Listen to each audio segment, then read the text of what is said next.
Agreement कहता है agreement between India and Pakistan the prohibition of agreement against nuclear installation and facilities. यानी भारत और पाकिस्तान ने एक दूसरे के साथ मिलकर के ये कस्में वादे खा रखे हैं पहले से ही कि हम एक दूसरे के न्यूक्लियर इंस्टॉलेशन पर किसी भी प्रकार का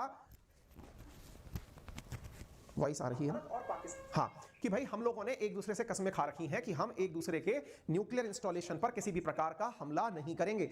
each party shall refrain from undertaking, encouraging और पार्टिसिपेटिंग इन डायरेक्टली और indirectly any action aimed at causing the destruction और damage to any nuclear installation और फैसिलिटी इन द कंट्री। अब आप पूछेंगे सर ये इतने विश्वास पात्र हैं क्या? हमें तो लगा था कि ये दोनों हमेशा एक दूसरे के दुश्मन ही रहे हैं और हमेशा रहेंगे। क्या ये दोनों वाकई में इतने अच्छे मित्र हैं कि ये दोनों एक दूसरे को बताकर के एक्शन लेंगे? देखिए मजबूरी है बताना।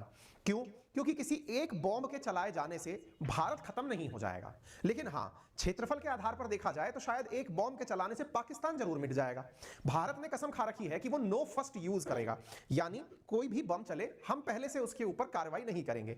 यदि हमने किसी के बम की प्रतिक्रिया दी तो सामने वाले को छोड़ेंगे नहीं, यानी छोड़ेंगे हम किसी भी मायने में किसी को नहीं। अगर किसी ने हमारे ऊपर बॉम्ब चलाया तो प्रतिक्रिया इतनी खतरनाक होगी कि सामने वाला देश पूरी तरह से बर्बाद हो जाएगा।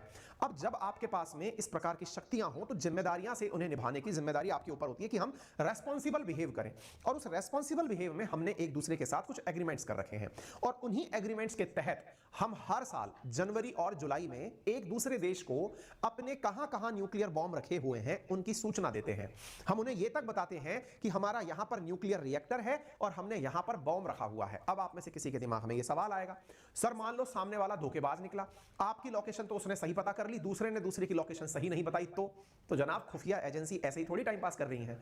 उन्होंने जो जानकारी ऑन पेपर दी है वो हम लोगों को ऑफ द रिकॉर्ड पहले से पता होती है। ऑन पेपर देकर के तो हम ये कहते हैं कि हां भाई हमने बता दिया है कि इस जगह गलती